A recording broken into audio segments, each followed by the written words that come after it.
علیکم ورحمۃ اللہ. اذان دے دیں.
أشهد أن لا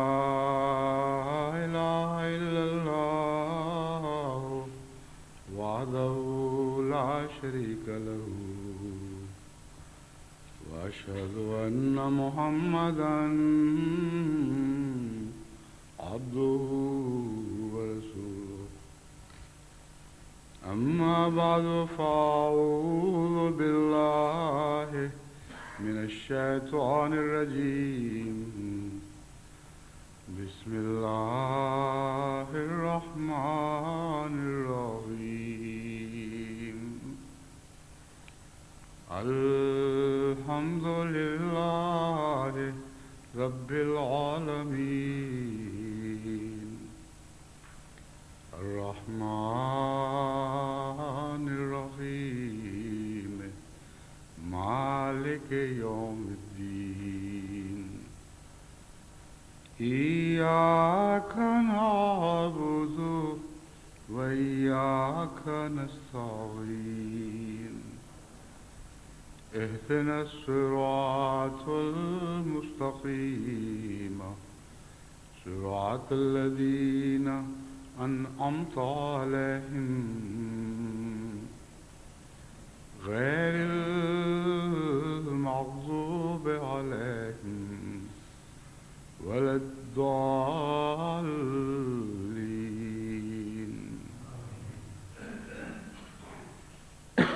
ان دعاؤں کا ذکر چل رہا ہے جو خدا تعالیٰ کی طرف سے انعام یافتہ بندوں نے کی اور جن کا ذکر بطور خاص قرآن کریم میں محفوظ فرمایا گیا۔ ایک دعا سورہ الانبیاء کی آیت 113 میں حضرت اقدس محمد رسول اللہ صلی اللہ علیہ وآلہ وسلم کی دعا کے طور پر محفوظ ہے۔ قال رب احکم بالحق وربنا الرحمن المستعان علی ما تصفون، کہ اے میرے رب، اس نے کہا یعنی محمد رسول اللہ نے کہا، رب احکم بالحق، اے میرے رب حق کے ساتھ فیصلہ فرما دے، وربنا الرحمن المستعان علی ما تصفون، اور ہمارا رب بہت ہی رحم کرنے والا، بن مانگے دینے والا ہے، المستعان، اور ان باتوں میں ہمارا مددگار ہے، علی ما تصفون، جو تم ہمارے خلاف بناتے ہو۔ اس دعا کا پس منظر بہت دلچسپ ہے، اس لحاظ سے کہ اس میں سب پہلے زبور کی اس پیشگوئی کا ذکر ہے کہ جس میں اللہ تعالیٰ نے فرمایا کہ الارض یعنی فلسطین کی زمین خدا تعالیٰ کے عبادت گزار صالح بندوں کو عطا کی جائے گی۔ ان الارض یرثھا عبادی الصالحون، یہ الفاظ ہیں۔ اس سے کچھ آیات کے بعد پھر یہ آیت آتی ہے، وَإِنْ أَدْرِي لَعَلَّهُ فِتْنَةٌ لَكُمْ وَمَتَاعٌ إِلَىٰ حِینٍ، اور میں نہیں کہہ سکتا، محمد رسول اللہ صلی اللہ علیہ وسلم یہ بیان فرما رہے ہیں کہ میں نہیں کہہ سکتا یا میں نہیں جانتا کہ شاید یہ جو وعدہ ہے تمہارے لیے آزمائش کا ایک ذریعہ بنے، اور متاع الی حین، اور کچھ عرصے کے لیے تمہیں اس سے فائدہ پہنچے، جس سے معلوم ہوتا ہے کہ حضور صلی اللہ علیہ وآلہ وسلم کو اللہ تعالیٰ نے اس بات سے مطلع فرما دیا تھا کہ اگرچہ خدا تعالیٰ کے صالح عبادت گزار بندے بہرحال اس سرزمین کے وارث بنائے جائیں گے، مگر وقتی طور پر اس پر غیروں کا قبضہ ہوگا، کیونکہ یہ آیت بہرحال مسلمانوں سے متعلق حضرت صلی اللہ علیہ وآلہ وسلم کا بیان شمار نہیں ہو سکتی،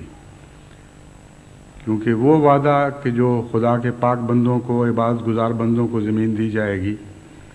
یہ وعدہ ایک مستقل وعدہ ہے، اور جس قوم کو مخاطب کر کے حضور صلی اللہ علیہ وآلہ وسلم یہ فرما رہے ہیں وَإِنْ أَدْرِي لَعَلَّهُ فِتْنَةٌ لَكُمْ، اس سے کوئی مخالف گروہ مراد ہے، مسلمان مراد نہیں، کہ میں نہیں کہہ سکتا کہ تمہارے لیے یہ کیا آزمائش لے کے آئے گی، یعنی یہ زمین جس پر تم قابض ہوگے تمہارے لیے کیا آزمائش کا موجب بنے گی،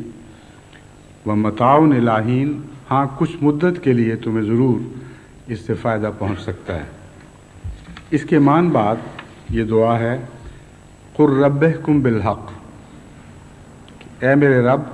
حق سے فیصلہ فرما دے۔ مجھے یاد ہے جب یہ تنازع، گلف کا تنازع چل رہا تھا، خلیج کا، تو اس وقت بھی میں نے بہت سوچ کے یہی دعا کرنے کی احباب جماعت کو تلقین کی تھی کہ کسی ایک طرف کی بجائے حق کے جیتنے کی دعا کریں کہ اللہ تعالیٰ حق کو فتح عطا فرمائے۔ بس چونکہ حضرت اقدس محمد رسول اللہ صلی اللہ علیہ وآلہ وسلم کی دعا کے ساتھ یہ دعا منطبق ہو جاتی ہے اور بین ہی اسی مضمون کی دعا ہے، اس لیے میں سمجھتا ہوں کہ اس دور کے ساتھ اس دعا کا خاص تعلق ہے، اور یہ فیصلے ابھی ہونے باقی ہیں۔ کسی ایک فریق کے جیتنے یا نہ جیتنے کی بحث نہیں ہے، بلکہ اس تنازع کے نتیجے میں جو کچھ بھی آگے ایک جد و جہد کا سلسلہ جاری ہونے والا ہے،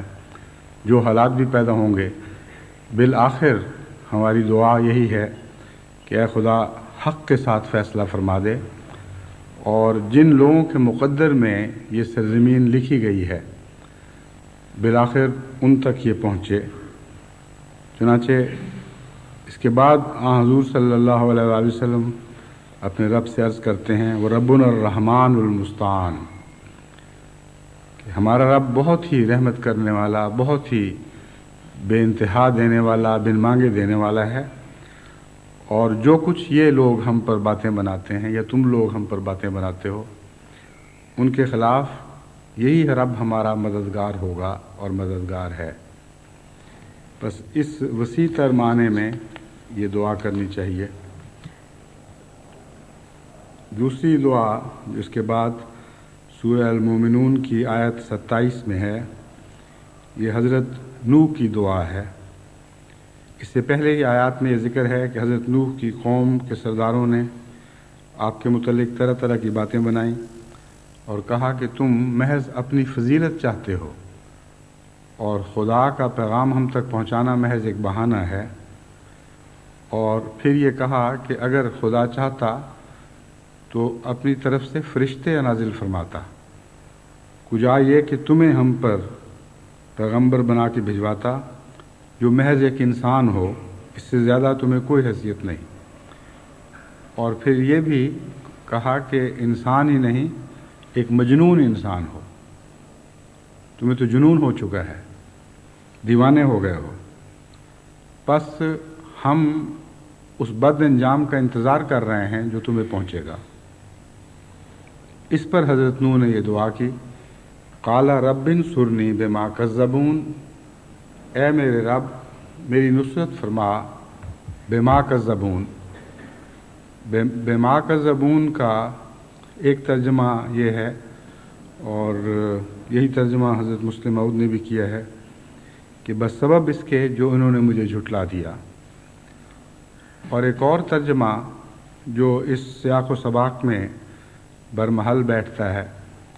وہ یہ ہے کہ بما کذبون، میری جن باتوں میں یہ تکذیب کر رہے ہیں ویسی ہی مقابل کی نصرت عطا فرما، یعنی جن جن باتوں میں یہ میری تکذیب کرتے ہیں ایسی نصرت فرما کہ ان سب باتوں میں یہ خود جھوٹے ثابت ہو جائیں۔ اس دعا کی قبولیت کا ذکر اگلی آیت میں ملتا ہے، اور وہ انہی معنوں میں ہے جن معنوں میں میں یہ ترجمہ کر رہا ہوں۔ فَأَوْحَيْنَا إِلَيْهِ أَنِ اصْنَعِ الْفُلْكَ بِأَعْيُنِنَا وَوَحْيِنَا، بس اس دعا کے بعد ہم نے نوح پر وحی نازل فرمائی کہ ہماری آنکھوں کے سامنے ہمارے دیکھتے میں ایک کشتی بنا، اور اس طرح کشتی بنا جس طرح ہم تجھ پر وحی نازل فرماتے ہیں۔ فَإِذَا جَاءَ أَمْرُنَا، اور جب ہمارا حکم آ گیا، وَفَارَتِ التَّنُورُ، اور چشموں نے خوب جوش مارنا شروع کیا، فَاسْلُكْ فِيهَا مِنْ كُلِّ زَوْجَيْنِ، اس وقت ہر قسم کے جاندار جو ضروری ہیں ان کے جوڑے لے لینا اور اپنے اہل کو ساتھ لے لینا، سوائے اس کے جن کے خلاف ہمارا فیصلہ گزر چکا ہو، وَلَا تُخَاطِبْنِي فِي الَّذِينَ ظَلَمُوا، اور جن لوگوں نے ظلم کیا ہے ان کے بارے میں مجھے خطاب نہ کرنا، یعنی میرے لیے میرے سے حضور دعا نہ کرنا، انہم مغرقون، وہ یقیناً غرق کیے جائیں گے۔ بس دراصل انہوں نے حضرت نوح کو نہ صرف جھوٹا اور ریاکار بتایا، بلکہ یہ کہا ان کا جو پیغام ہے حضرت نوح کو جو خطاب ہے قوم کا، وہ اس بات پر ختم ہوتا ہے کہ ہم انتظار کر رہے ہیں، ہماری آنکھوں کے سامنے کچھ عرصے تک تم اپنے بد انجام کو پہنچنے والے ہو۔ تو یہ تھا ان کا تکذیب کا ذریعہ، اور تکذیب کا جو مدعا تھا وہ یہ تھا کہ ہمارے دیکھتے دیکھتے ہماری آنکھوں کے سامنے یہ جھوٹا ثابت ہو اور ہلاک ہو جائے۔ بس چونکہ حضرت نوح نے یہ دعا کی کہ رب انصرنی بما کذبون، اے میرے خدا میری ویسی ہی نصرت فرما جیسی یہ میری تکذیب کرتے ہیں، تو بین ہی اس کی قبولیت کے جواب میں اللہ تعالیٰ نے حضرت نوح کی آنکھوں کے سامنے ان کی ہلاکت کی خبر دے دی، اور ایسا ہی ہوا۔ بس یہ دعائیں اگر اسی پس منظر کو پیش نظر رکھ کر کی جائیں جس پس منظر میں قرآن کریم نے ان کا ذکر فرمایا ہے، تو ان کے اندر قوت بھی بہت پیدا ہو جاتی ہے، اور ان کا مضمون بہت وسیع بھی ہو جاتا ہے، اور حالات کے ساتھ مربوط ہو جاتا ہے۔ بس جماعت احمدیہ پر بھی جہاں جہاں ایسے حالات گزرتے ہیں یا آئندہ گزریں گے، جماعت احمدیہ کو ان دعاؤں سے اسی طرح استفادہ کرنا چاہیے۔ سورہ المومنون کی آیت 29 اور 30 میں ایک اور دعا کا ذکر ہے، جو اسی سلسلے میں ہی ہے، فَإِذَا اسْتَوَيْتَ أَنْتَ وَمَن مَّعَكَ عَلَى الْفُلْكِ، پس جب تو اور جو بھی تیرے ساتھ ہوگا کشتی پر سوار ہو جاؤ گے اور اطمینان کے ساتھ محفوظ ہو جاؤ گے، فَقُلِ الْحَمْدُ لِلَّهِ الَّذِي نَجَّانَا مِنَ الْقَوْمِ الظَّالِمِينَ، تو پھر یہ کہنا الحمد للہ الذی، تمام سب تعریف، کامل تعریف محض اللہ ہی کے لیے ہے، الذی نجانا من القوم الظالمین، جس خدا نے ہمیں ظالموں کی قوم سے نجات بخشی، وقر رب انزلنی منزلا مبارکا، اور پھر یہ دعا کرنا کہ اے میرے رب مجھے مبارک منزل پہ اتارنا، وانت خیر المنزلین، اور تو سب مہمان نوازوں سے اور اتارنے والوں سے بہتر مہمان نواز اور بہتر اتارنے والا ہے۔ یہ دعا ہجرت کے ساتھ گہرا تعلق رکھتی ہے۔ اس سے پہلے آن حضرت صلی اللہ علیہ وآلہ وسلم کی اس دعا کا ذکر کر چکا ہے جو آپ کو ہجرت سے متعلق سکھائی گئی تھی۔ یہ دعا حضرت نوح کی دعا ہے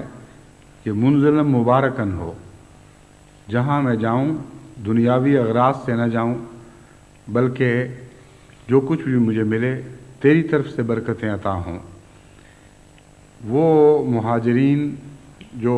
آج مختلف ظلم کی جگہوں سے ہجرت کر رہے ہیں، یا کل کریں گے یا آئندہ زمانوں میں کریں گے، ان کو یہ دعا ہمیشہ پیش نظر رکھنی چاہیے۔ حضرت صلی اللہ علیہ وآلہ وسلم والی دعا تو بہت ہی جامع اور معنی دعا ہے،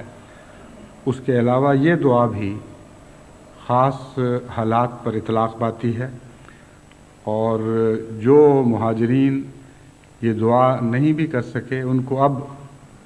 یہ دعا اپنی دعاؤں میں شامل کر لینی چاہیے، تاکہ ان کی منزل مبارک ہو، اور خدا ہی ہے جو ان کی دیکھ بھال کرنے والا ہو اور ان کی مہمانی کرنے والا ہو۔ اس دعا کے بغیر حقیقی میزبانی کا حق کسی قوم کو عطا نہیں ہو سکتا، اور دنیا والے جو میزبانی یا مہمانی کرتے ہیں وہ ایک عارضی سی حیثیت ہے، اس میں برکت نہیں ہوتی۔ بس مختلف علاقوں میں جانے والے احمدی مہاجرین کو انہی مسائل کا سامنا ہے۔ بعض قومیں بعض دوسری قوموں کے مقابل پر زیادہ فراخ دل ہیں، لیکن ہر جگہ اس معاملے میں کئی قسم کی الجھنیں پیدا ہو رہی ہیں، اور ویسے بھی بہت سے غیور احمدی ایسے ہیں جن کے دلوں پر بوجھ ہے کہ ہم جو غیر قوموں کی مدد پر بیٹھے ہوئے جب تک ہمیں کام کی اجازت نہ ملے گویا ان کی خیرات پر پل رہے ہیں، ان کے لیے یہ دعا بہت ہی اہمیت رکھتی ہے۔ اگر یہ دعا کر کے چلتے تو ان کے دل میں ہمیشہ یہ یقین رہتا کہ میری آؤ بھگت کرنے والا دراصل خدا ہی ہے، اور میری دعا کی قبولیت کے نتیجے میں اللہ تعالیٰ نے یہ سامان فرمائے ہیں، اور کسی قسم کی نفسیاتی الجھن کا شکار نہ ہوتے۔ اور پھر اس مدد کے باوجود بھی جو مشکلات ہیں اور حالات میں بعض دفعہ کئی قسم کی الجھنیں پیدا ہو جاتی ہیں، روزمرہ کی زندگی میں بے برکتی بھی ہوتی ہے، ان سب کا علاج یہ دعا ہے کہ رب انزلنی منزلا مبارکن، اے میرے رب مجھے ایسی جگہ اتار اور اس طرح مجھ سے سلوک فرما کہ میں برکتوں والی جگہوں پہ اترنے والا ہوں، ایسی برکتیں پانے والا ہوں جو تیرے حضور سے عطا ہوتی ہیں۔ حضرت صلی اللہ علیہ وآلہ وسلم کو جو دعائیں سکھائی گئیں ان میں سے ایک یہ بھی دعا ہے، قل رب اما ترینی ما یوعدون رب فلا تجلنی من القوم الظالمین فی القوم الظالمین، کہ اے تو کہہ دے کہ اے میرے رب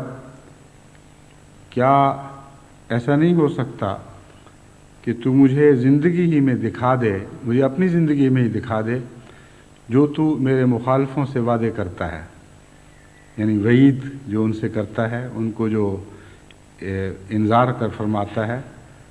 کیا ممکن نہیں، کیا ہو نہیں سکتا؟ ان ایک التجا کا رنگ ہے کہ میں بھی اپنی آنکھوں سے وہ دیکھ لوں۔ رب فلا تجلنی فی القوم الظالمین، اور اے میرے رب مجھے ظالموں میں شمار نہ فرمانا۔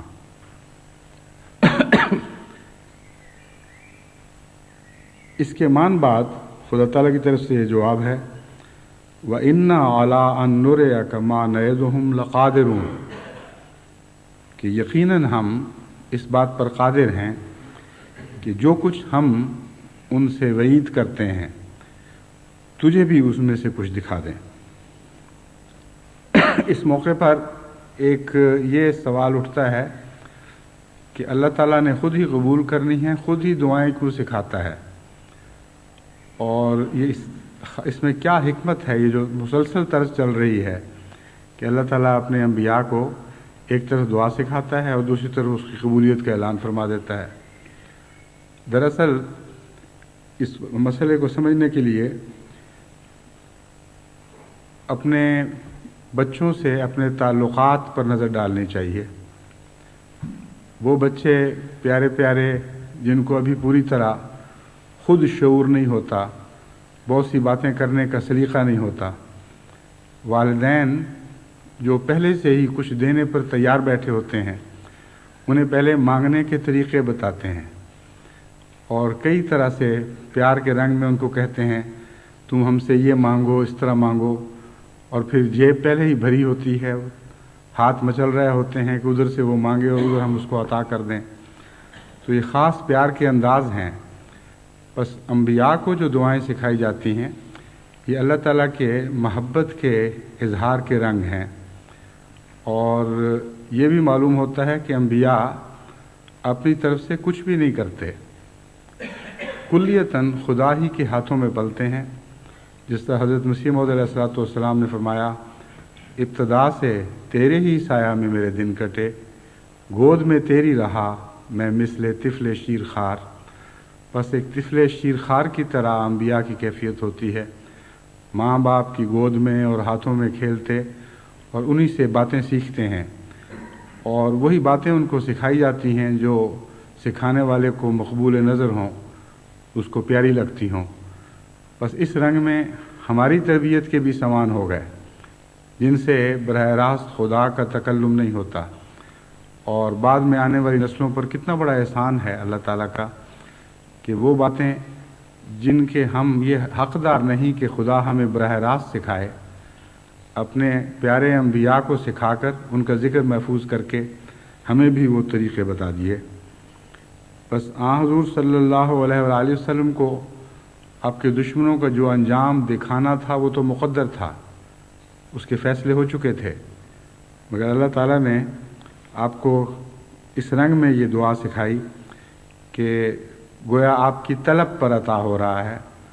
اور طلب پر عطا ہونے میں اپنی ایک لذت ہے، اور پھر مان بعد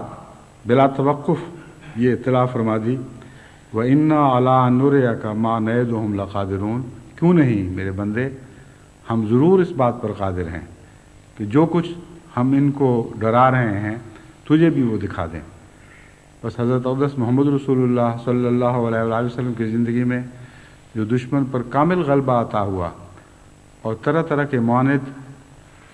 حضور صلی اللہ علیہ وآلہ وسلم کے غلاموں کے ہاتھوں عبرتناک شکست کھا کر اس دنیا سے اپنے انجام کو سدھارے، یہ ساری باتیں اسی دعا کے نتیجے میں تھیں، اور جیسا کہ میں نے بیان کیا ہے مقدر تو تھا مگر دعا کے تعلق کے ساتھ تقدیر کو باندھ دیا گیا۔ اس سے ہمیں یہ حکمت بھی سمجھ آتی ہے کہ تقدیر الہی کا دعاؤں سے گہرا رابطہ ہے، اور تقدیر کے بنانے میں دعا کام کرتی ہے۔ بس ایک پہلو جب تک نہ تکمیل ہو اس وقت تک تقدیر جاری نہیں ہوتی۔ بس اس خوش فہمی میں بیٹھے رہنا کہ فتح بہرحال ہمارے مقدر میں ہے، اس لیے ہمیں کچھ کرنے یا کہنے کی ضرورت نہیں، یہ غلط ہے۔ یہ مضمون بھی اس طرز کلام سے ظاہر ہوتا ہے کہ تقدیر اپنی جگہ درست، لیکن تقدیر کی طلب اپنی جگہ ضروری ہے۔ جیسا کہ گرمی ہوتی ہے تو مانسون پہنچ جاتی ہے، مانسون کا اٹھنا اپنی جگہ اپنے قانون کے مطابق ہے، لیکن اس کو طلب کرنے کے لیے کسی خاص علاقے کی خاص گرمی کی بھی ضرورت ہے۔ چنانچہ وہ گرمی اگر پوری طرح میسر نہ آئے تو مانسون تو اپنی جگہ اٹھتی ہی ہے، لیکن اس علاقے پر بعض دفعہ نہیں برستی۔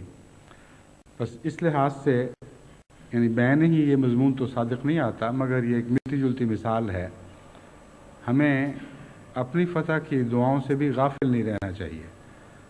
اور یہ سمجھ کر کہ چونکہ اللہ تعالیٰ نے حضرت اقدس محمد رسول اللہ صلی اللہ علیہ وآلہ وسلم سے وعدے فرمائے ہیں کہ آخرین کے دور میں اسلام کو تمام دیگر ادیان پر غلبہ عطا فرماؤں گا، اس لیے ہمیں کیا ضرورت ہے اس کے لیے گریہ وزاری کریں۔ حضرت مسیح موعود علیہ السلام کی نظر اس مضمون پر سب سے زیادہ گہری تھی، اس کے باوجود آپ نے اس قدر بےقراری سے غلبہ اسلام کی دعائیں کی ہیں کہ یوں معلوم ہوتا تھا کہ دعائیں کرتے کرتے آپ کی جان نکل جائے گی، اور بہت ہی دردناک اظہار ہے آپ کا۔ بس حضرت مسیح موعود علیہ السلام نے یہ سنت قائم کر کے ہمیں بتا دیا کہ انبیاء اور صلحاء اور اخیار کا یہی مقام ہے، اور یہی ان کو زیب دیتا ہے کہ خدا کے وعدوں کے باوجود اس کی طلب میں اپنی جان کھونے کی کوشش کریں، اور بہت ہی گریہ وزاری کے ساتھ اللہ تعالیٰ سے فضل مانگتے رہیں۔ پھر یہاں جو فرمایا گیا رب فلا تجلنی فی القوم الظالمین، یہاں ظالمین کا کیا معنی ہے اور فی القوم الظالمین سے کیا مراد ہو سکتی ہے؟ یہ تو ممکن ہی نہیں ہے کہ حضور صلی اللہ علیہ وسلم یہ دعا کر رہے ہوں کہ جن ظالموں کو تو نے ہلاک کرنے کا فیصلہ کیا ہے، جن کے متعلق میں عرض کر رہا ہوں کہ ہماری آنکھوں کے سامنے دکھا دے کہ تیرے وعدے پورے ہوئے، ہمیں ان میں نہ شامل فرما لے۔ یہ تو ایک بالکل بے تکی اور بے جوڑ بات بن جائے گی۔ بس ظالمین کے استعمال کے متعلق قرآن کریم پر نظر ڈالنی چاہیے کہ کن کن معنوں میں یہ لفظ استعمال ہوا ہے۔ ایک دعا اس سے پہلے گزری ہے جس میں حضرت یونس نے یہ عرض کی تھی کہ اے خدا، میں نے اپنی جان پر ظلم کیا، اور اگر تو مجھ پر رحم نہ فرمائے گا اور میری بخشش نہ فرمائے گا تو میں ظالمین میں سے ہو جاؤں گا۔ وہاں ظالمین کے معنی یہ ہیں کہ تیری بخشش پر اعتراض کرنے والا، تیری بخشش پر تلخی محسوس کرنے والا۔ تو نے گناہگاروں سے جو حسن سلوک فرمایا اور نرمی فرمائی اور عفو سے کام لیا، اس پر میرے دل میں ایک ہلکا سا میل آ گیا، یہ ظلم ہے۔ تو اس دعا کے تعلق میں جب حضور صلی اللہ علیہ وآلہ وسلم فرماتے ہیں کہ اے میرے رب ہمیں ظالموں میں نہ داخل فرما دینا، اس کا مطلب یہ تو ہرگز نہیں بن سکتا کہ ہمیں ان لوگوں میں داخل فرما دینا جن کے بد انجام دیکھنے کی ہم تمنا کر رہے ہیں۔ بلکہ یہ مطلب ہے کہ اگر تیری تقدیر یہ ہو کہ ہم آنکھوں سے نہ دیکھیں، اگر تیرا یہی فیصلہ ہو کہ ہماری زندگیاں ختم ہو جائیں اور ہم یہ قوم اسی طرح دندناتی پھرتی رہے اور ظلم کرتی رہے اور ان کا بد انجام ہم اپنی آنکھوں سے نہ دیکھیں، تو ہمارے دلوں میں پر سکینت نازل فرمانا، ہمارے دلوں پر صبر نازل فرمانا، اور ہم تیری رضا پر راضی رہنے والے ہوں، اور ان لوگوں کی طرح نہ ہو جائیں جنہوں نے اس سے پہلے جب تو نے ان کے دشمنوں سے بخشش کا سلوک فرمایا تو دل میں کسی قسم کی تنگی محسوس کی۔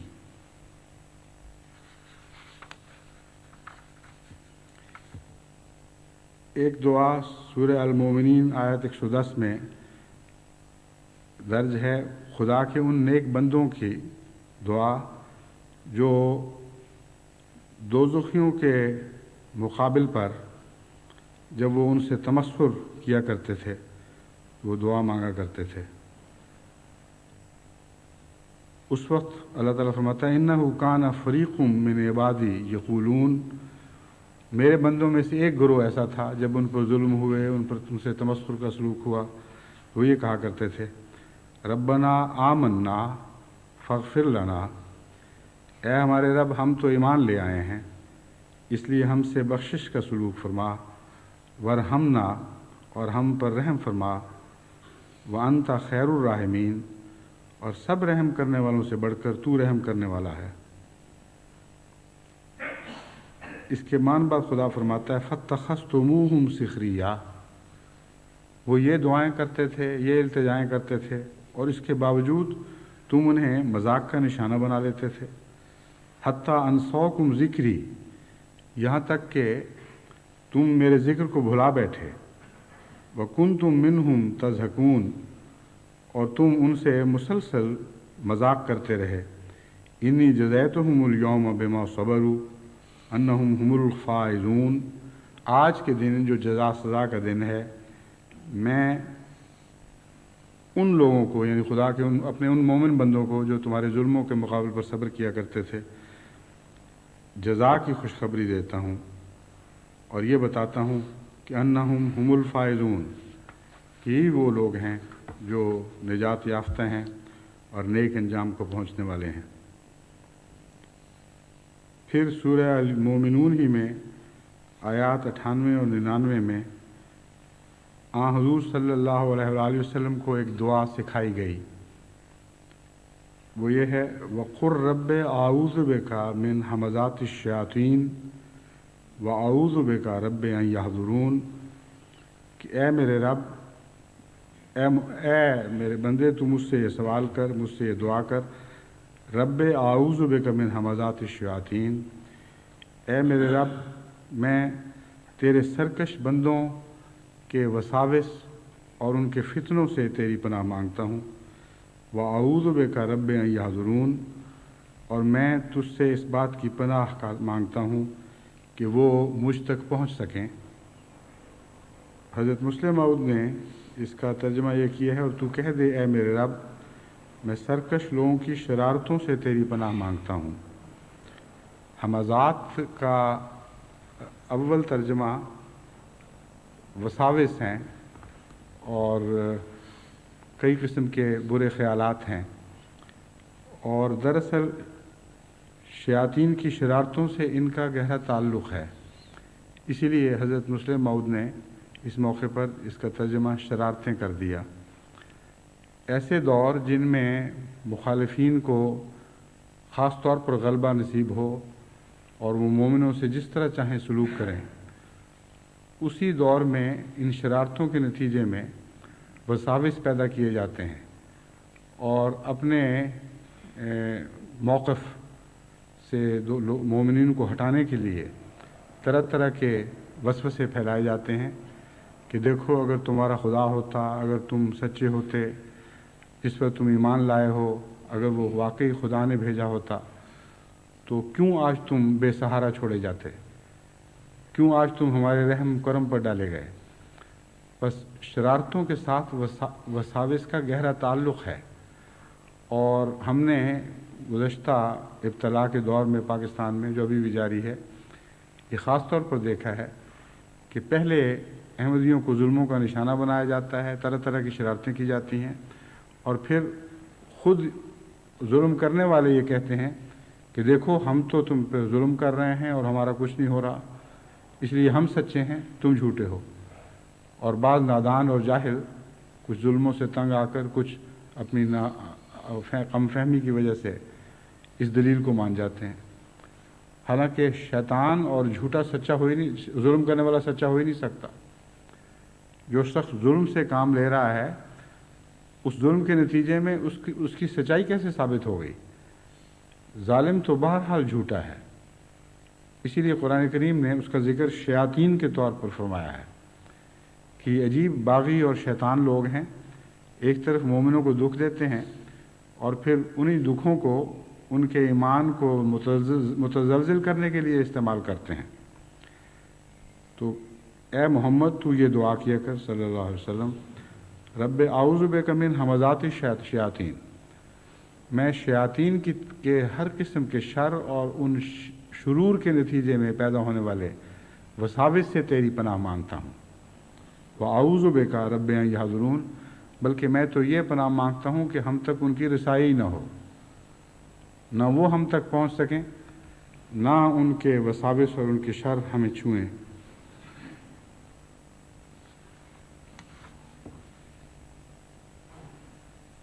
پھر سورہ المومنون کی 119ویں آیت میں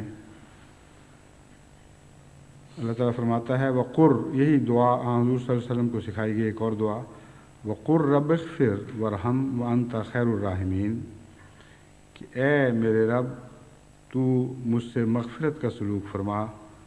ورحم اور رحم کا سلوک فرما، وانت خیر الراحمین، تجھ سے بڑھ کر اور کوئی رحم کرنے والا نہیں۔ سورہ الفرقان آیات 66-67 میں اللہ تعالیٰ عباد الرحمن کی دعا بیان فرماتا ہے۔ عباد الرحمن کا تذکرہ چل رہا ہے، جس میں اللہ تعالیٰ فرماتا ہے کہ وہ بندے ہیں جو زمین پر نرمی اور عاجزی سے چلتے ہیں، جب جاہل ان کو مخاطب ہوتے ہیں اور ان پر تان و تشنیع کرتے ہیں تو جواباً یہ کہتے ہیں سلامہ، اذا خاطبهم الجاہلون قالوا سلامہ، اور پھر اپنے رب کے حضور راتیں سجدوں اور قیام میں گزار دیتے ہیں۔ ان کے متعلق فرمایا وہ کیا دعائیں کرتے ہیں، والذین یقولون ربنا اصرف عنا عذاب جہنم ان عذابها کان غراما انہا ساءت مستقرا و مقاما، وہ یہ کہتے ہیں کہ اے ہمارے رب ہم سے جہنم کا عذاب ٹال دے۔ اس وجہ سے وہ یہ کہتے ہیں کہ ایک طرف دشمن کا عذاب ہے اور اس کے ساتھ اس کا تعلق ہے۔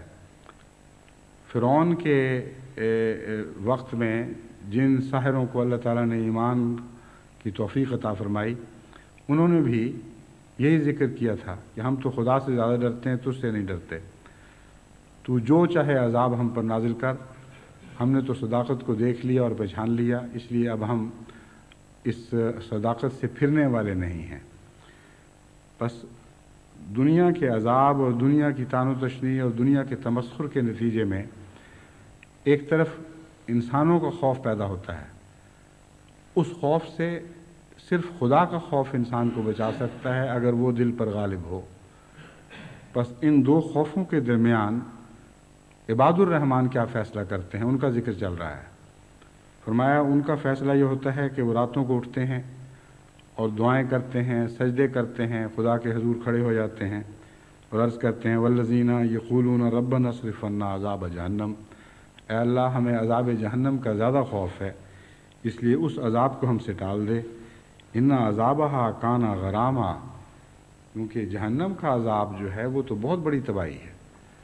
یہ دنیا کے عذاب تو اس کے سامنے کوئی حیثیت نہیں رکھتے۔ انہا ساءت مستقرا و مقاما، کہ وہ تو عارضی طور پر بھی بہت برا ہے اور مستقل ٹھکانے کے طور پر تو بدتر ہے۔ عارضی طور پر کہہ کر دراصل دنیا کے عذاب کی طرف اشارہ فرما دیا اور بتایا کہ جس عذاب سے تم بھاگتے ہو وہ تو عارضی ہے، اور جس عذاب کی طرف تم اس کے نتیجے میں جا سکتے ہو وہ ایک مستقل عذاب ہے، لیکن عارضی حیثیت سے بھی دنیا کے عذاب کے مقابل پر آخرت کا عذاب بہت زیادہ سخت ہوگا۔ یعنی اگر محض عارضی بھی ہو تب بھی دنیا کے عارضی عذاب کے مقابل پر وہ بہت زیادہ کڑا ہوگا۔ تو خدا کے عارف بندے اس بات کو جانتے ہیں اور پہچانتے ہیں، اس لیے دنیا کے عارضی عذاب پر وہ کو ترجیح دے دیتے ہیں آخرت کے عذاب پر، یعنی اس عذاب کو قبول نہیں کر، دنیا کے عذاب کو قبول نہیں کرتے، آخرت کے عذاب کو قبول نہیں کرتے اور دنیا کے عذاب کو قبول کرنے کے لیے آمادہ ہو جاتے ہیں۔ بس یہ ہیں اس کے معنی انہا ساعت مستقرم و مقامہ، کہ اے خدا ہمیں تو تیرے عذاب سے اتنا ڈر لگتا ہے کہ ہم تجھ سے ہی پناہ مانگتے ہیں۔ وہ عذاب اگر تھوڑا بھی ہو جو تیری طرف سے آئے وہ بہت زیادہ تباہ کن ہوتا ہے اور ناقابل برداشت ہوتا ہے۔ پھر یہی عباد الرحمن اپنی اولاد کے لیے دعائیں کرتے ہیں اور اپنے اہل و عیال کے لیے، والذین یقولون ربنا ھب لنا من ازواجنا وذریاتنا قرۃ اعین واجعلنا للمتقین اماما۔ وہ کہتے ہیں کہ اے ہمارے رب، ہمیں اپنی جناب سے اپنی ازواج کی طرف سے وذریاتنا اور اپنی اولادوں کی طرف سے آنکھوں کی ٹھنڈک عطا فرما، وجعلنا للمتقین اماما، اور ہمیں متقیوں کا امام بنانا۔ یہاں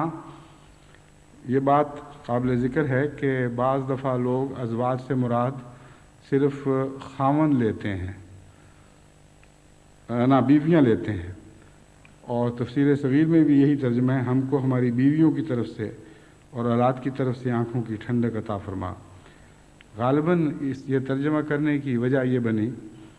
کہ شروع میں یوں معلوم ہوتا ہے جیسے مردوں سے متعلق بات ہو رہی ہے، عباد الرحمن خدا کے بندے، والذین یقولون میں مردوں کا ذکر ہے کہ وہ لوگ جو یہ کہتے ہیں، لیکن در حقیقت خدا تعالیٰ نے جہاں مردوں کا ذکر فرمایا، یعنی مردوں کے صیغے میں بات کی ہے، وہاں مومن عورتیں شامل ہیں اور ان کو اس خطاب سے نکالنے کا ہمیں کوئی حق نہیں، کیونکہ یہ نہ صرف عربی طرز کلام ہے بلکہ دنیا کی دوسری قوموں میں بھی جب ہم بنی نوع انسان کا ذکر کرتے ہیں تو بسا اوقات مردوں کے صیغے میں بات ہو رہی ہوتی ہے اور مراد عورتیں بھی ہوتی ہیں، بڑے اور چھوٹے سب اس میں شامل ہوتے ہیں۔ تو طرز کلام یہ ہے جو آسان ہے کہ ایک ہی صیغے کا ذکر کر دیا جائے اور اس میں سارے اس جنس کی ہر قسم کی، ہر نوع کی، ہر نوع کے افراد اس جنس کے اس میں شامل ہو جائیں۔ پس والذین یقولون ربنا ھب لنا من ازواجنا میں مردوں ہی کو صرف دعا نہیں سکھائی گئی، عورتوں کو بھی دعا سکھائی گئی ہے، اور ان کو اسی طرح دعا کرنی چاہیے، ھب لنا من ازواجنا وذریاتنا، کیونکہ زوج کا مطلب بیوی نہیں ہے، زوج کا لفظ میاں اور بیوی دونوں پر برابر اطلاق پاتا ہے، اس لیے ان کو عورتوں کو اس دعا کو تبدیل کرنے کی کوئی ضرورت ہی نہیں، وہ اس مضمون میں شامل ہیں، اور دعا کے اندر ویسے بھی زوج کے تحت ان کے خامد شامل ہو جاتے ہیں۔ بس اب اس دعا کا معنی یہ ہوگا، اے خدا ہمیں ہمارے زندگی کے ساتھیوں سے، خواہ وہ مرد ہوں خواہ وہ عورتیں ہوں، آنکھوں کی ٹھنڈک عطا فرما، اور ہماری اولاد کی طرف سے ہمیں آنکھوں کی ٹھنڈک عطا فرما، وجعلنا للمتقین اماما، اور ہمیں متقیوں کا امام بنانا، ایسی نسل پیچھے چھوڑنے کی توفیق عطا فرما جو تیری نظر میں متقی ہوں۔ یہ وہ دعا ہے جس کے نتیجے میں ہمارے گھروں کے ماحول سدھر سکتے ہیں۔ جو خطوط مجھے ملتے ہیں روزانہ بلا استثناء ان میں کچھ خطوط ایسے ضرور ہوتے ہیں جس میں گھریلو زندگی کی ناچاکیوں کے نتیجے میں پیدا ہونے والے عذاب کا ذکر ہوتا ہے، اور ایسے خطوط بعض دفعہ بچوں کی طرف سے بھی ملتے ہیں۔ بچے لکھتے ہیں ہمارے ماں باپ کی آپس میں ناچاکیاں ہیں،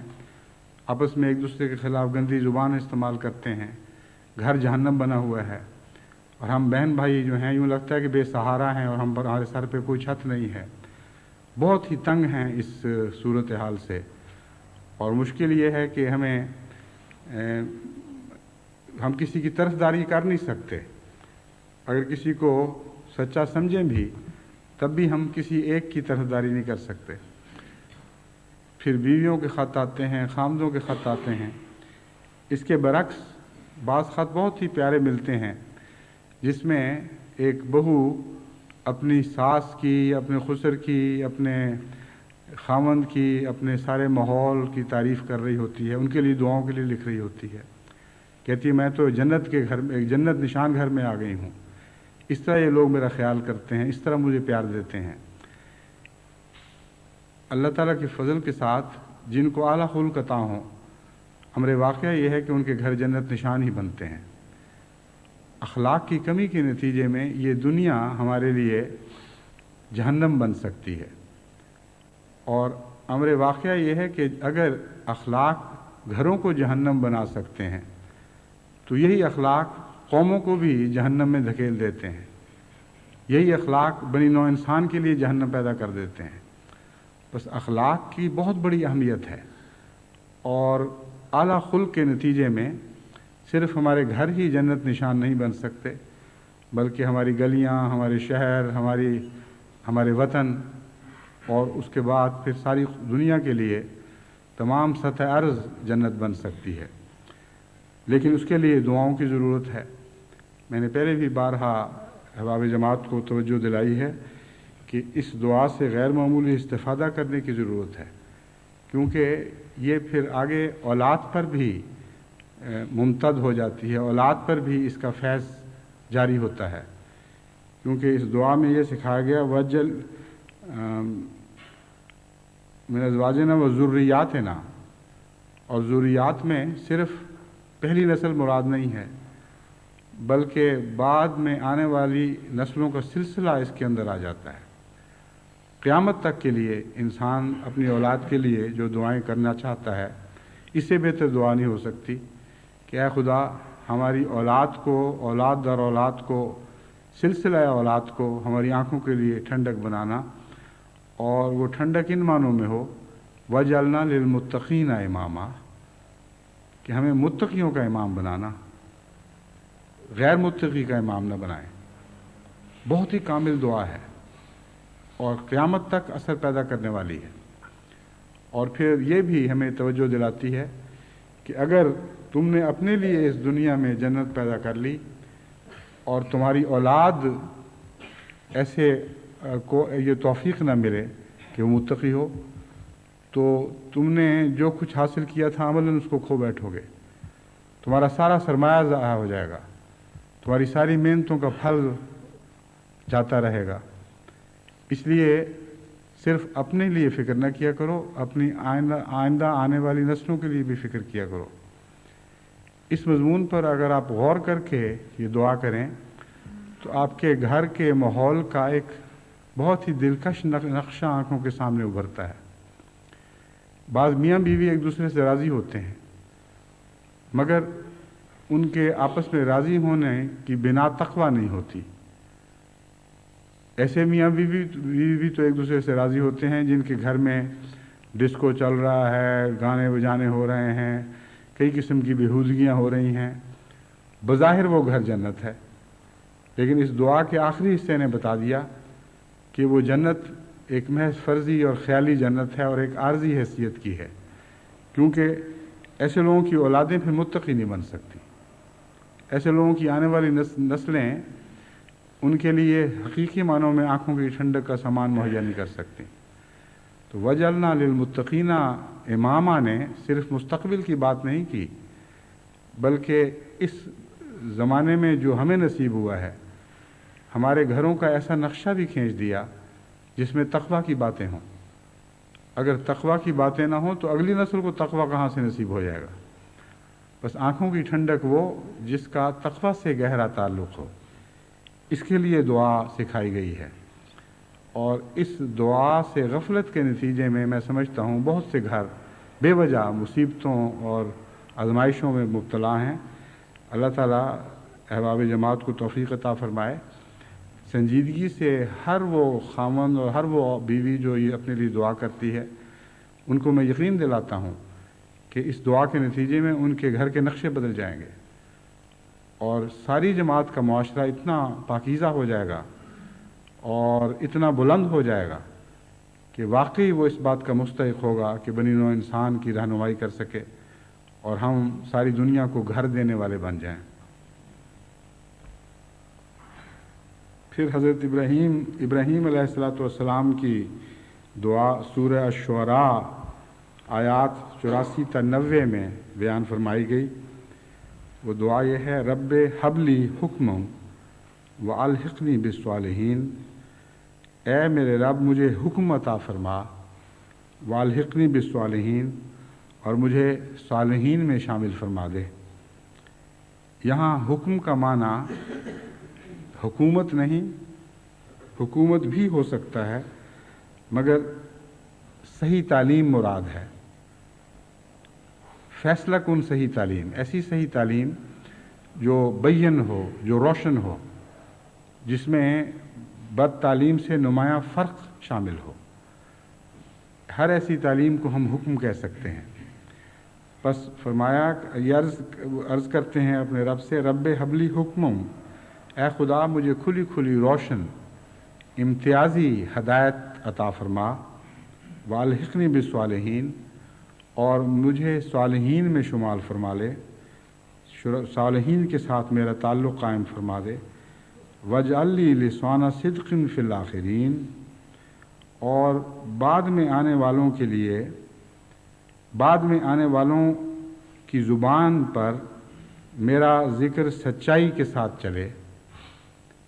یہ دعا بہت ہی معنی خیز ہے.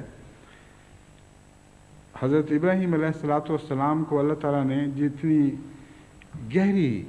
اور جتنی بلند صفات سے نوازا تھا، اور جس طرح آپ کے ذہن میں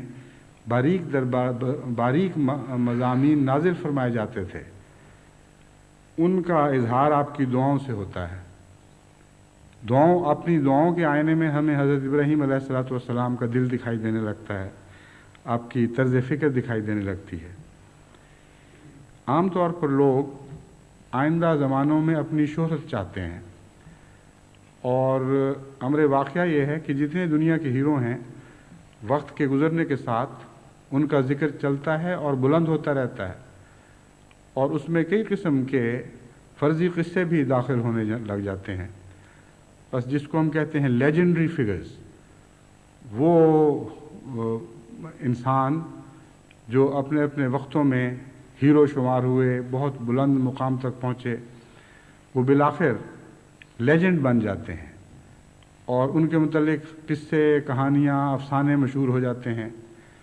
اور بسا اوقات یہ دیکھا گیا ہے کہ ان کے حقیقی وجود سے بہت بڑھ کر ان کی طرف اعلیٰ صلاحیتیں منسوب ہونے لگتی ہیں. اسی کے نتیجے میں بہت سے انبیاء کو خدا یا خدا کا بیٹا یا اس کا قریبی بتا دیا گیا، اور یہ سلسلہ، یہ وہ رجحان ہے طبی جس نے سلسلہ ہے مذاہب کو شدید نقصان پہنچایا ہے. دیکھیں حضرت عیسیٰ علیہ السلام کے ساتھ آپ کی قوم نے کیا سلوک کیا ہے. اسی طرح حضرت کرشن کے ساتھ، حضرت رام چندر جی کے ساتھ، اور بہت سے بزرگ انبیاء سے گزرے ہیں جن کو وقت کے گزرنے کے ساتھ بہت بڑے مقامات اور مرتبے عطا کیے گئے. حضرت ابراہیم علیہ السلام بلند مرتبہ نہیں مانگ رہے، آنے والی نسلوں پر سے یہ توقع نہیں رکھتے کہ وہ آپ کی حمد کے گی اور حمد و ثنا میں مصروف رہیں اور آپ کی تعریف کے بڑے بڑے قصیدے کہیں. کیسی عمدہ دعا ہے! رب واجعل لی لسان صدق، اے میرے رب میرے متعلق تو آئندہ جو بات بھی ہو سچی ہو، ادنا سی جھوٹ کی ملونی بھی اس میں نہ ہو۔ اب آپ دیکھیں کہ کس شان کے ساتھ حضرت ابراہیم کے حق میں خدا تعالیٰ نے اس دعا کو قبول فرمایا ہے، کتنا بلند مرتبہ آپ کو عطا کیا گیا، ابو الانبیاء کہلائے، اور آج کی دنیا کے مذاہب کے سلسلوں میں 3 سب سے قوی سلسلے آپ کی طرف منسوب ہوتے ہیں، یہود بھی آپ کی طرف منسوب ہوتے ہیں، عیسائی بھی آپ کی طرف منسوب ہوتے ہیں، اور مسلمان بھی آپ کی طرف منسوب ہوتے ہیں۔ یہ وہ 3 قومیں ہیں جو در حقیقت اپنی طاقت کے لحاظ سے تمام دنیا پر غالب آنے کی صلاحیت رکھتی ہیں، اور اس کے باوجود حضرت ابراہیم کی ذات کے بارے میں کبھی کوئی مبالغہ نہیں کیا گیا۔ ہزاروں سال گزر گئے ہیں، کسی نے آپ کے متعلق فرضی قصے نہیں بنائے، کوئی ایک بھی فرضی خیالی قصہ آپ کی طرف منسوب نہیں ہوا۔ اس سے آپ اندازہ کریں کہ دعاؤں میں کتنی سچی دعاؤں میں جو دل کی گہرائیوں سے اٹھتی ہیں کتنی طاقت پیدا ہو جاتی ہے۔ دل سے سچ کی یہ پکار تھی کہ اے خدا مجھے ہمیشہ میری تعریف سچی رہے، اور اللہ تعالیٰ نے آپ کی اس دعا کو سچا کر دکھایا۔ اسی دعا کے مطالعہ سے مجھے درود شریف میں حضرت ابراہیم علیہ السلام کے نام کی حکمت سمجھ آئی۔ اور بھی بہت سے انبیاء گزرے ہیں، ان کا بھی ذکر خیر چل سکتا تھا درود میں، صرف حضرت ابراہیم کو کیوں اس بار اس لیے یہ اعزاز دیا گیا کہ حضرت صلی اللہ علیہ وآلہ وسلم اپنی امت کو یہ درود سکھائیں، اللہم صلی علی محمد وعلی آل محمد کما صلیت علی ابراہیم وعلی آل ابراہیم انک حمید مجید، اللہم بارک علی محمد وعلی آل محمد کما بارکت علی ابراہیم وعلی آل ابراہیم انک حمید مجید۔ اس درود سے یہ بھی سمجھ آ گئی کہ لسان صدق کا اس درود کے ساتھ بھی گہرا تعلق ہے۔ اس دعا کو اس درود کے ساتھ ملا کر پڑھیں تو آپ کو معلوم ہوگا کہ حضرت صلی اللہ علیہ وآلہ وسلم نے کما کی دعا سکھا کر حضرت ابراہیم کی دعاؤں کے ساتھ اپنی امت کو باندھ دیا، اور گویا اپنے متعلق بھی یہ دعا کر دی کہ اے خدا جس طرح ابراہیم پر تو نے سلامتی بھیجی اور اس زمانے میں بھی آپ کو سلامتی عطا ہوئی، اور آئندہ کی نسلوں میں، آئندہ آنے والی نسلوں میں، آئندہ آنے والے زمانوں میں بھی ہمیشہ ابراہیم علیہ السلام کو مس شیطان سے پاک رکھا اور لغو اور جھوٹے قصوں سے آپ کو بچایا۔ اے خدا اسی طرح میری بھی حفاظت فرما اور میری امت کی بھی حفاظت فرما۔ بہرحال ایک مضمون نہیں، یہ تو بہت ہی وسیع مضامین ہیں۔ کما کے تعلق میں یہ باتیں پھر انشاءاللہ کبھی توفیق ملی تو میں آپ کے سامنے رکھوں گا۔ بہت سے احمدی یہ سوال کرتے رہتے ہیں کہ کما جو کہہ دیا گیا تو اس میں کیا برابری مقصود ہے؟ لیکن برابری مقصود نہیں، کچھ اور مضامین بھی ہیں۔ ایک بہرحال اس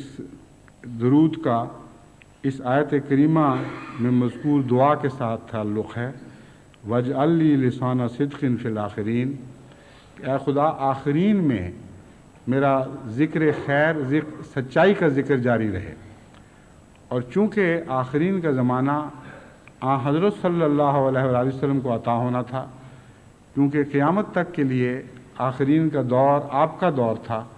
اس لیے اگر آپ کی امت میں آپ کا ذکر خیر سچائی کے ساتھ جاری نہ رہتا تو یہ دعا قبول نہ ہوتی۔ بس اس کے نتیجے میں اس دعا کی قبولیت کا سب سے بڑا ثبوت وہ درود ہے جو حضرت اقدس محمد رسول اللہ صلی اللہ علیہ وآلہ وسلم نے ہمیں سکھایا۔ وَجْعَلْنِي مِنْ وَرَثَةِ جَنَّةِ النَّعِيمِ، اور اے اللہ مجھے نعمتوں والی جنت کے وارثوں میں سے بنا۔ جنت تو خود ہی نعمت ہے، یہ کا مطلب من ورثت جنت النعیم، تو حقیقت یہ ہے کہ جنت کے بھی مختلف درجے ہیں۔ ایک ہے جنت نعیم، جنت النعیم کے معنی میں یہ سمجھتا ہوں کہ وہ جنت ہے جس میں انبیاء شامل ہوتے ہیں، کیونکہ ویسے تو سب نعمتوں والے، خواہ وہ صالح ہوں، خواہ شہید ہوں، خواہ صدیق ہوں یا نبی ہوں جنت میں جائیں گے، اور ان معنوں میں ہر جنت النعیم کہلا سکتی ہے، مگر الف لام ایک اور معنی نعیم کے اندر پیدا کر دیتا ہے، یعنی وہ جنت جو ان لوگوں کی جنت ہے جن کو کامل نعمت عطا ہوئی، اور کامل نعمت انبیاء کو عطا ہوتی ہے۔ بس ہرگز بعید نہیں کہ حضرت ابراہیم علیہ السلام نے ان معنوں میں یہ دعا کی ہو کہ مجھے جنت میں بھی انبیاء کے زمرے میں رکھنا، اور وہ جنت عطا کرنا جس میں تیری کامل طور پر تجھ سے انعام یافتہ لوگ شامل ہوں۔ بس اس دعا کا آپ دیکھیں سورہ فاتحہ کی اس دعا سے کتنا گہرا رابطہ ہے کہ اہدنا الصراط المستقیم صراط الذین انعمت علیہم۔ بس منعم علیہ میں شامل ہونا ہے تو منعم علیہ گروہ کی وہ ساری دعائیں پیش نظر رہنی چاہیے جو ہماری زندگی کے مختلف حالات پر اطلاق پاتی چلی جاتی ہیں۔ پھر حضرت ابراہیم علیہ السلام عرض کرتے ہیں وغفر لأبی انہ کان من الضالین، اے میرے رب میرے باپ کو بھی بخش دینا، میں جانتا ہوں کہ وہ گمراہ تھا، اس کے باوجود تجھ سے عرض کر رہا ہوں۔ اس کے متعلق یہ ذکر گزر چکا ہے کہ حضرت ابراہیم نے چونکہ آزر سے یہ وعدہ کر لیا تھا کہ میں تیرے لیے ضرور دعا کروں گا، اس لیے اللہ تعالیٰ نے آپ کو بطور خاص یہ اجازت فرمائی کہ وہ اپنے اس وعدے کو پورا کریں، لیکن آخر پر خدا نے ایک وقت میں آپ پر ظاہر فرما دیا کہ وہ صرف گمراہ نہیں تھا بلکہ میرا دشمن تھا، اور یہ بتانا ہی کافی تھا۔ اس کے بعد پھر حضرت ابراہیم نے اپنے باپ کے لیے کبھی دعا نہ کی۔ ولا تخزنی یوم یبعثون، اور جس دن لوگوں کو اٹھایا جائے گا اس دن مجھے رسوا نہ کرنا۔ یوم لا ینفع مال ولا بنون، جبکہ انسان کے کام نہ اس کے مال آئیں گے نہ اس کے بچے، الا من اتی اللہ بقلب سلیم، ایک ہی بات کام آئے گی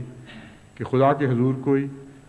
صاف دل لے کر حاضر ہو، پاک دل لے کے حاضر ہو،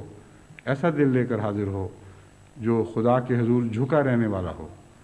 اور اپنے آپ کو خدا کے سپرد کر بیٹھا ہو۔ اللہ تعالیٰ ہمیں اسی حالت میں اس دنیا سے بلائے کہ جب حضرت ابراہیم کی یہ دعا ہمارے حق میں بھی گواہی دے، الا من اتی اللہ بقلب سلیم، ہم ان لوگوں میں شمار ہوں جو ایک سلیم دل لے کر اپنے خدا کے حضور واپس لوٹنے والے ہوں۔